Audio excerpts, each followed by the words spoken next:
Hi! So, I'm back. Sorry dahil madumi. Ito na ang bagong setup ng aking kwarto. And on my last vlog, I am just a student there. As in, ngayon, update, teacher na ako. And already licensed! Okay, just sharing my small wins. So, dati gusto kong mag-YouTube just to have online journal. But now, kapag may time na lang, if I want to distress, or lalo na pag hindi busy. Okay. So ngayon, join me as I do my makeup skincare routine. Skincare routine ng isang adult na. Okay, so wait lang, set up ko lang to. So first things first, I need to comb my hair. So I have two combs here. Bigay ni Ate Liz, may pangalan. At bigay ng sisters, may name din. Ano ba? So what's with my life lately? So I graduated from college. My last vlog, ay dental assistant pa ako noon. Probably student pa. And ngayon may work na ako. I'm currently teaching here in Santa Rosa, in Town. And yeah. Dati I'm in Binyan, Metropolitan Police. But eventually wala na ako doon. But I am still a choir member dito naman sa Kabuyao. And naging as a whole na kami. So youth na ang tawag. So Youth Franciscans. Magkasama na yun sa Christians and choir sa isang community. We're in one community. So join me as I do my skincare routine. Ayan. Alam nyo, CapCut dati yung gamit ko. But, eventually kasi, ngayon, may bayad na siya. And, 2K resolution to. So, as you can see, maganda talaga siya. Pero pag in-edit ko na siya sa CapCut, nagiging 1080 na lang, ganun-ganun. Anyways, since medyo tumatanda na tayo at ang dami ko pa din pekla. May allergic rhinitis na naman. So, without further ado, ganito ko gawin yung skincare ko ngayon. Grabe, it's been a long time since I did this. Sobrang busy ko kasi talaga sa buhay. Ay, iyak na yan siya. And I know, marami na akong nag-ghost na friends. And it's for the better naman kasi nahirapan. Ayan, bago ko umpisahan kasi ayoko maapektuhan pa sila ng overthinking ko. Ayoko silang manega because of me, nainis because of me. So for me, not to overthink things na lang, medyo ako na yung naglalayo sa sarili ko, which is bad. I know that it's bad. Pero pag naman nakakasalubong ko sila, okay pa din ako. Through time, okay pa din naman ako, masaya pa din naman ako. Pag nakikita sila, or if ever na magkaroon ng time na makasama sila, okay pa din naman. Yeah. So, kami pa rin naman ng boyfriend ko. Parang napakita ko naman siya sa iba kong video sa YouTube. Kami pa din, and we're 6 years now. 6 years now. Diba? Parang kailan lang. Parang dati, sinihay lang kami. Grade 12 students ngayon, mag-aaral pa siya. Let's begin.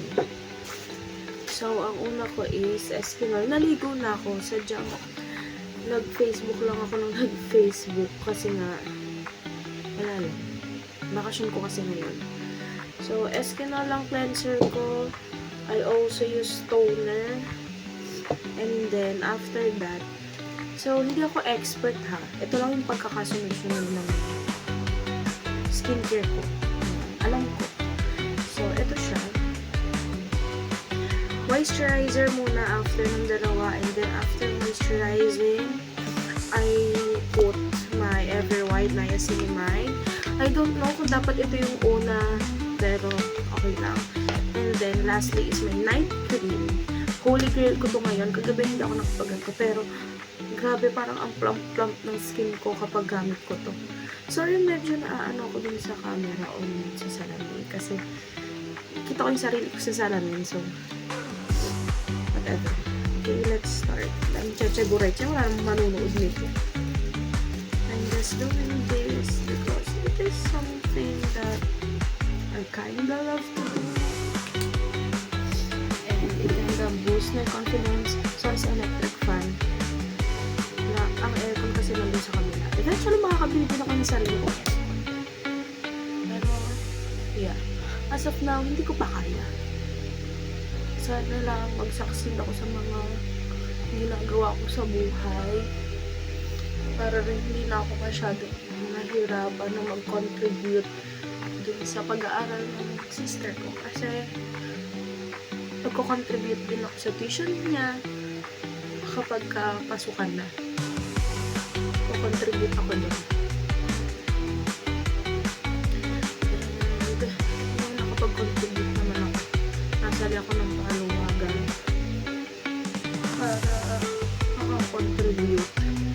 And I borrowed from some friends. Hindi ko napapangalan.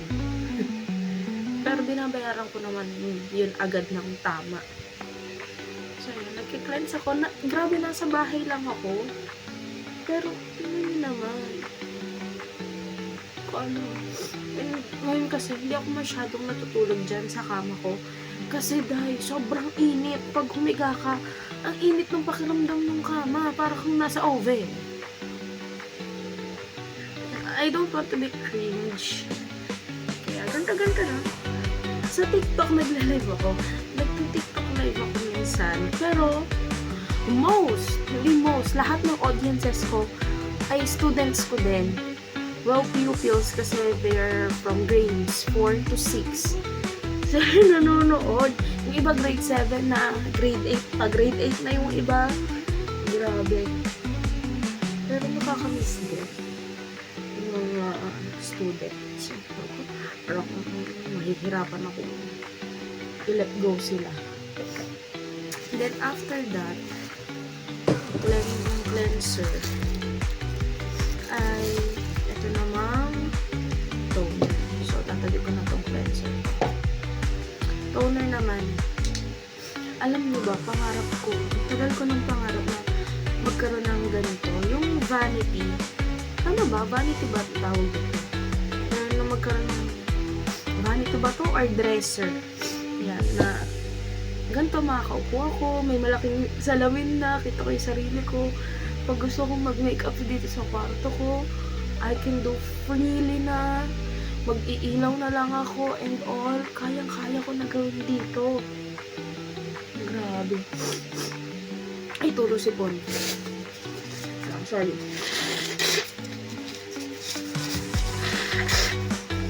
Doing this dati. Vlog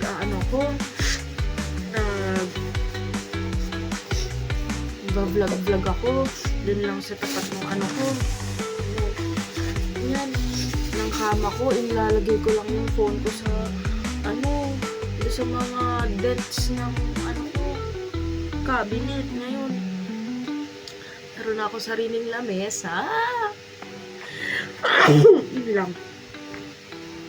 Yan, as I grew older, na-develop din yung allergy ko. Kainis. Minsan makalanghap lang ako ng alikabok. May mapunta lang na something sa ilong ko. As in, mapisil na nga lang yung ilong ko. Minsan, bahing na ako ng bahing. And then may times na pag niyayakap ko ng aso ko, ng matagal, mga 5 minutes, 2 minutes, 3 minutes, grabe na yung bahing ko. Nakakasuso. Ano agad yung mata ko, diba? Kaka-chika, makakailang na ako. Ko lang para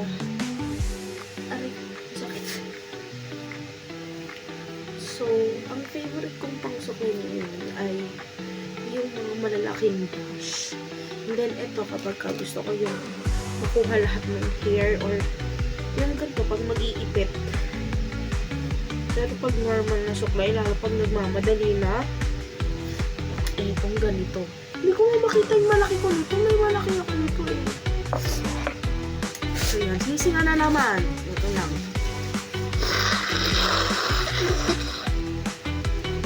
So, sabi ng kapatid ko, huwag ko na daw siyang lagyan ng filter. So, pag in-edit ko to, pag sasamahin ko lang, hindi ko nalalagyan ng filter. Okay, so alcoholan ko ulit yung kamay ko kasi nahawa ko na sa buhok ko and everything. I love using this.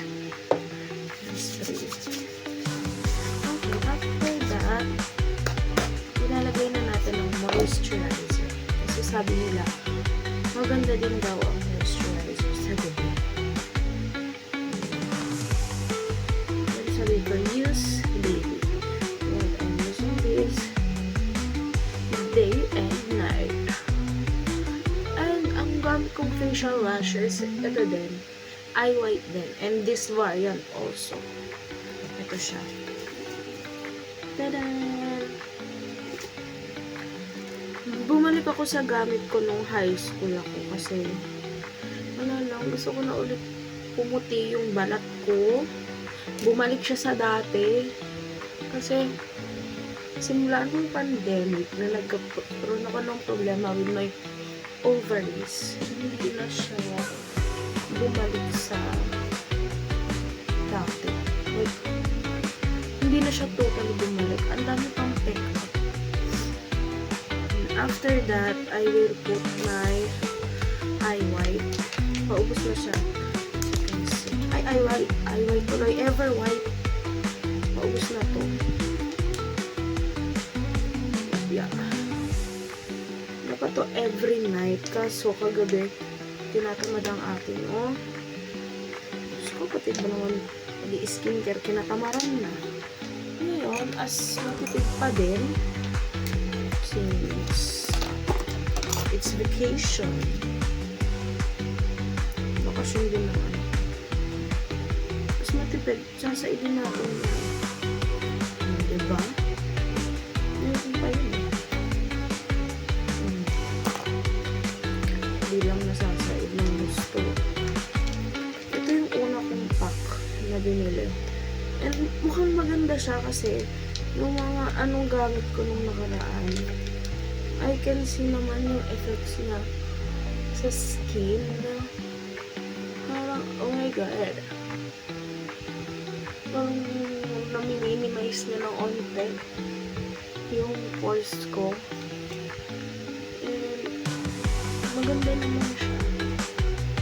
Pero ewan ko, sa pisngi lang talaga ako pinipimples.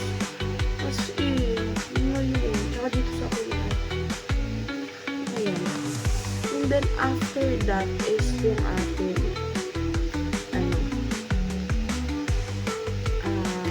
eto. Ayan, eventually, ubos na siya. Ubos na. Ay, arte. Ubos na siya. So, sasaidin na natin. Dahil sayang. Oh, pak. Dapat marunong tayong maging matipid. Ubos na. Ayan, oh. Saan na natin siya dyan. Ayan na natin siya dyan. Madinis na ako makeup. Ito nyo naman. Ilagay na. Pak. Anis. Grabe, holy. Holy grail ko kasi talaga to eh. Pinaiglawagan. Pero, hindi ako satisfied dyan. Grabe, naubos na. Eventually, naubos na sila. Nabuksan ko na itong isang era. May nabuksan na akong isa pa nito kasi nag-impake na ako for Pampanga. Kasi magpapampanga ako. And nasa Sabi ko na sabihin kung kailan.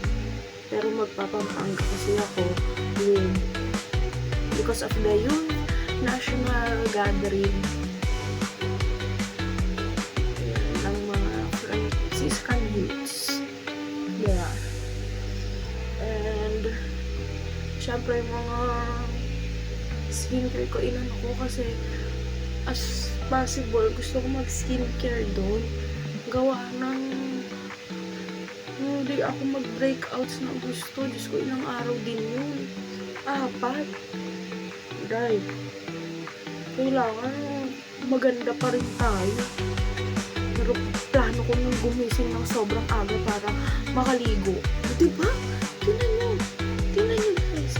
Gano'n ka ano yan? Gano'n ka fresh after, diba? Parang nag-glow.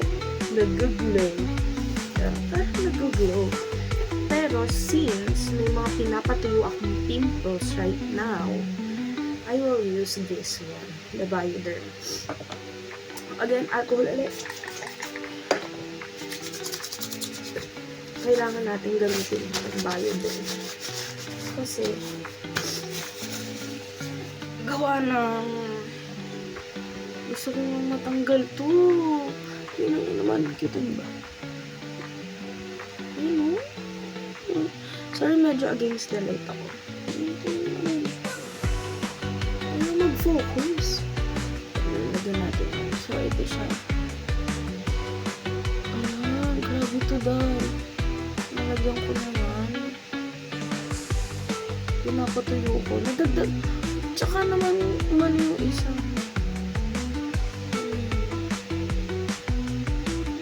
Kakainis kasi talaga yun.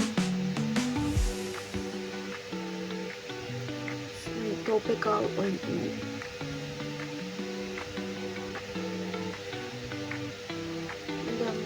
Pero sana it went well and hindi ako masyadong mag-overthink during those times. Yun lang talaga yung hiling ko kasi hindi ko talaga mag-overthink. Naiinis ako. Tagal ko ng problema yun. Sino ba naman gusto mag-overthink araw-araw, diba? Wala. Hirap kaya. All dali-dali. Huwag mo kasing isipin. Ginagawa ko na lahat para hindi isipin. Okay? Like, kahit anong sabihin niya na gawin mo to, gawin.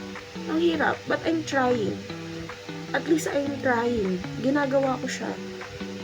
Okay?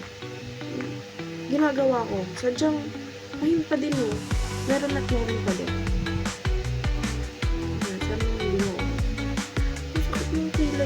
Kilay ko. Yung pimples sa mga kilay. So, tanggalin lang natin yun. Ito lang kasi siya. Diyan na. Ayun na. So, tapos na. Yan lang talaga yung night routine ko. At panigurado pag may work na ako, bagsak na naman ang lola nyo. Hindi niya na naman alam kung kakayanin na pang mag-skincare. Hindi niya naman alam kung kakayanin ka pang mag-skincare after work. Gusto ko talaga, bagsak talaga ako pag galing ako sa work. Sabihin na natin na parang wala naman masyadong ginagawa. No! Ewan ko, ba't parang feeling ko sobrang nabidrain ako na hindi naman dapat. Sabi nila, hindi naman yung work ko, wala naman akong advancer and everything. Pero still, I still feel that way and I don't know why. Kahit mahal ko naman ang ginagawa ko. Nakakapagod siya. Pero I'm glad na bakasyong ganito ang mga teachers. Na pag bakasyon kayo, kahit pa paano is makakabakasyon din kami. But syempre, mas nauuna kami bumalik sa school. Ayun, ay nakakailang minuto na ako. So, ayun lang. Bye! Babush!